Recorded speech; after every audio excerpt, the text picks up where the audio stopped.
We are back. It's Infowars Nightly News on this September 29th, 2011, Thursday edition. And we've got such an incredible amount of health freedom news right now that I wanted to get Mike Adams of naturalnews.com, the health ranger, here in studio to recap the incredible last few days. Their confirmed report with the letter from the Department of Health and Human Services calling up, basically harassing people, asking them if they've had their shots. We've got a judge in Wisconsin ruling that you can't grow your own food or have your own cow for your own milk, saying the police power won't allow that. Just incredible. And we have other things happening, like Chuck Norris coming out and saying GMO is dangerous, it should be labeled. And the reason that's important is he's seen as kind of a right-wing figure, and they tried to make it left-wing environmental stuff, right-wing, other issues. The point is, this affects everybody. And I've noticed that the environmentalists, I want to cover the Chuck Norris thing first with you, Mike. The system is great at controlling the cancer associations to never look at all the real cures and treatments. Or they're really great at having government institutions and groups that look at missing children. And then you find out that's so DynCorp and Halliburton and the UN can actually run the kidnapped kids and not get in trouble. So the criminals tend to try to lead the resistance to themselves. And they try to make it a liberal conservative issue. They have the environmentalists going after carbon dioxide that plants live off of, and that is 0.0360% of the atmosphere, and is very low right now. But then they want to ignore toxic waste dumping, Fukushima exploding like 100 Hiroshimas or Nagasaki's. I mean, the biggest nuclear disaster in history. They don't want to focus on GMO. We are biological creatures that were developed on this planet through a process, and now we're not supposed to even debate hundreds of companies randomly splicing everything, and in all the studies of the GMO, it's causing sterilization in the rodents. All the health problems that mirror that happening in our populations. And that's why I wanted to raise this point first, because Mayor Bloomberg came out today, this is Cyber News Service, and said, quote, government's highest duty is to push healthy foods, but he wants to arrest you if you have too much salt in your restaurant in New York or too much fat. But see, that's a red herring. Sure, those things probably aren't good. It's, oh, the government's going to protect you from things, but we say GMOs and vaccines are good. So again, they're trying to lead the opposition, and this is a central point for me that's really key to understanding how they co-opt reasonable environmentalism, turn it into a carbon tax, or they co-opt concerns about really unhealthy food we're being fed, and they're actually got us distracted off into fats or salt, when that's nothing compared to GMO and additives. So here is the expert to talk about that, Mike Adams, here in studio. Mike, great to have you. Alex, good to be here. Let's cover this piece first. Well, I'm really glad you brought up this piece, because this issue in particular, we've got to expose the idea that it's completely a false paradigm that the government should be telling you what to eat in the first place. We've got to get the government out of the way of these processed foods and to stop subsidizing corn syrup, for example, stop subsidizing sugar.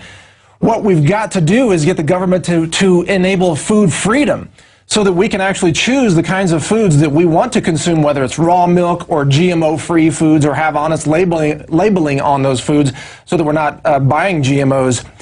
What Bloomberg is saying is that the government should be telling us what to eat and what not to eat. And if that happens, we're going to get a distorted message that is hijacked by industry, and we're going to end up with very unhealthy processed dead foods rather than healthy foods anyway. So Bloomberg is wrong on this count. We got to get back to freedom and liberty about foods, not government telling us what to eat. Mike, Chuck Norris is making the point that we at least have a right to have GMO labeled, but government, whether it's salmon that's been crossed with insects or whatever the case is, they don't want us to have a right to know if milk has growth hormone in it. Obviously, Big Pharma that's created this modern Frankensteinian type system, they know what they're doing. But from your research, what is GMO doing to people? I mean, looking out there to TV land, tell folks what's in the GMO. Well, GMO is just based on a pack of lies. I mean, number one, they say GMOs have higher yields. They don't. That's a complete fabrication. Number two, they say that GMOs are safe for consumption, and yet all the studies consistently show that GMOs have very dangerous and undesirable side effects, including potentially widespread infertility. The fact that the Bt genes in the corn can theoretically then interact with the genetic code of the bacteria in your own gut, it can turn you into a pesticide factory where you're actually producing pesticide chemicals in your own body. And from that, it's no wonder that people might have chronic fatigue. It's no wonder they might have immune suppression. I mean, people often, they wonder, why do I feel so sick, or why do I feel so tired? GMOs could be a very key part of that answer. But ultimately, Alex, this is about it's a campaign of ignorance that the industry is trying to push on the American people, to say that you don't have the right to know you're eating GMOs. The FDA and the USDA, they don't want them labeled. They don't want you to be able to read a label and say, oh, is there GMO in this food or not? And even Whole Foods has not taken, in my opinion, enough of a stand to say we're going to eliminate GMOs from our stores. But I think this is going to change, Alex.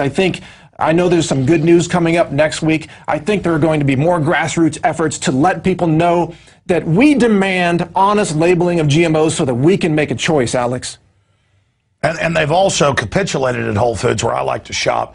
They, a few months ago, put a sign up, as you know, saying there's so much GMO, even in so-called organic now, we can no longer say that we're GMO free. And you just brought up the fact that this can make microorganisms that produce pesticide. The public may not know that Bt, that's being engineered into a lot of different plants, corn and other things, grows its own pesticide pharmacologically so that bugs can't eat it. Now, honeybees are like humans. They'll go ahead and still get the pollen, and that's one thing in German studies has been linked to part of the cocktail of reasons, as you know, they're dying. So right there, I mean, just backing up what you were saying, that we're getting chronic bowel problems exploding, cancer exploding. I mean, if you look at the countries with the GMO, they also have the highest vaccination. North America, New Zealand, Australia, highest cancer rates. You can follow these maps, and you can see that what's happening in the lab animals is also happening with humans. The problem is you can test the life cycle of a rat in a year or so. With humans, it takes 20, 30, 40, 50 years just to see generationally what's happening, but we're already in the first generation mirroring the reduced fertility, the increased cancer in the first generation. But as you know, by the third generation of these major studies that multiple governments and institutions have done, by third generation, rats, guinea pigs, mice, near total sterilization, all sorts of mutations. My God, I mean, this is incredible. Yeah, it's like we are living out a ticking time bomb, a multi-generational time bomb. And there's even more to it than what you just said, Alex. Remember that these biotech companies are running experiments with injecting crops with genes to grow vaccines. So if they take this to the next logical step, which they do because they always push it too far when they're playing God with seeds, they could have you start eating your vaccine corn. Well, like Bill Gates says a decade ago, that's the plan, is to have pharmacological crops where you don't have a choice. And again, because plants just don't have one daddy or one mommy, they can have 1%, 5%, whatever from pollen that hits them. We already know the GMO has infected most of the corn varieties in the world. It's going to spread these pharmacological crops into everything.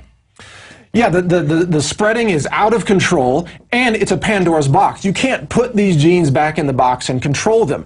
This is, I've said it on your show, I said it earlier today, Alex, GMOs are the greatest environmental catastrophe that has ever been unleashed on our planet.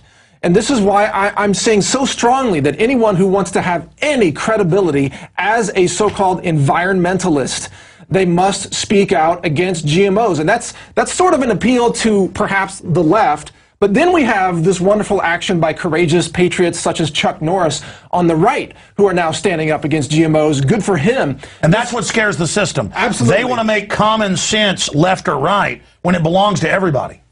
Yeah, and isn't it beautiful that people are getting this on both sides of the aisle? Because this is really a human rights, even a civil rights issue. This is about it's a property right.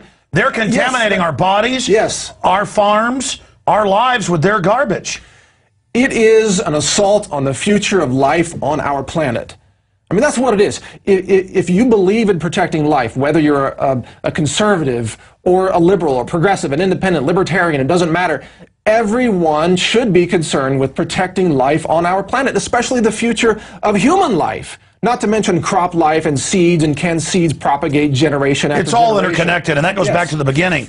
The left, the big Soros outfits, have tried to keep environmentalism about carbon dioxide or about just rainforests or something like that, instead of the basics of life, GMO, that is engaged in a corporate takeover of society. Now, in the time we've got left, this is all up at naturalnews.com, and you're always gracious enough to let us mirror your work at Infowars.com, at least some of the great work, because there's so much, it's very prolific. Let's run through what you've discovered this week. On the heels of, in California, they're going door to door saying, we're here for your fourth inoculation, with no law behind them. There is a law on the governor's desk to give kids shots without parental consent. But now, headline, CDC now calling U.S. households and demanding child immunization records as part of a vaccine surveillance and tracking program. Tell us about this. All right, this is a CDC-led phone interrogation program. It is an admitted vaccine surveillance and compliance tracking program. And those are their own words. That's the way they describe it. It involves researchers from the University of Chicago who call your house and demand you produce your child immunization records so that they can then compile reports of which areas of the country have vaccination rates that are too low, so that they can have more vaccination efforts and certainly more propaganda in those areas to boost vaccination rates, which they call public health. But we really know what it's all about. It's really about giving children degenerative disease, weakening their immune systems, making the population more susceptible to outbreaks of pandemics, which no doubt lie in our very near future. Because we've seen companies like, remember, Baxter Pharmaceuticals was shipping live viral material in the vaccine material. We've seen Dr. Maurice Hilleman, former Merck vaccine scientist, admitting that vaccines contain up to 40 different stealth viruses that have not been identified, many of which may cause cancer. Vaccines, this is the big story, Alex, is that vaccines are becoming the channel through which infectious disease will be spread throughout the population. Vaccines are the entry point. They don't prevent infectious disease. They infect the population. Well, even government-funded studies 3 years ago on the H1N1, or 2.5 years ago, in Canada found that it doubled your chances of getting the regular flu if you took the H1N1 shot. Even the flu vaccine, we did a study or a research on this. 99 out of 100 people who get the seasonal flu shot have no benefit from it whatsoever. And even the 1 out of 100 is a dubious benefit, self-reported by the drug companies. But it's incredible. Taking a flu shot would work great if you're a time traveler, because it's last year's viral strain. So if you have a time machine and you believe in vaccines, then take the flu shot, go back to last year, and you might be protected. But if you're not a time traveler, flu shots make absolutely no sense, Alex. No, it is a total hoax within a hoax. And the good news is people are getting wise to the hoax. I know you've seen this report out of Wisconsin. The state judge says no right to produce or eat food. They're arresting people that allow folks to store cows at their dairies, and then because they want the fresh milk. It's like a private club, like in the old dry counties. You could go to a club where you're allowed to drink. Well, this is drinking milk, and I have the judge's ruling right here. He says there's plaintiffs do not have a fundamental right to board their cow at the farm of a farmer. And it says the Zinnecker plaintiffs' private contract does not fall outside the scope of the state's police power. Number 5, no plaintiffs do not have a fundamental right to produce and consume foods of their choice. That is the big bombshell right there. And that's why we have the headline, no right to produce or eat your own food. I mean, this is just incredible.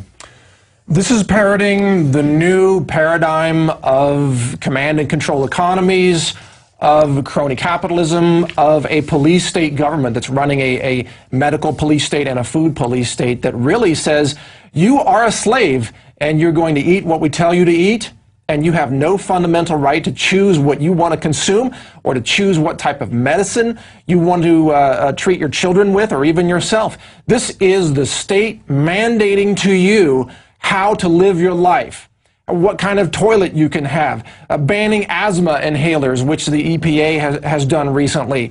They want to control every little aspect of our lives. In other words, put down that carrot and back up slowly, as this article says. Yeah. Anything you eat or grow can and will be used against you in a court of law. It's incredible, but this is them setting the stage to make mass arrests of gardeners and farmers. If you think Julie Bass was outrageous, wait till they do it. And by the way, folks, don't say this can't be happening. This is happening here. Look at all over the country, life in prison for filming cops in public. And even when the courts throw it out, they keep arresting people. I mean, we've got a bunch of crooks in government who were paid off by big corporations who are exempt.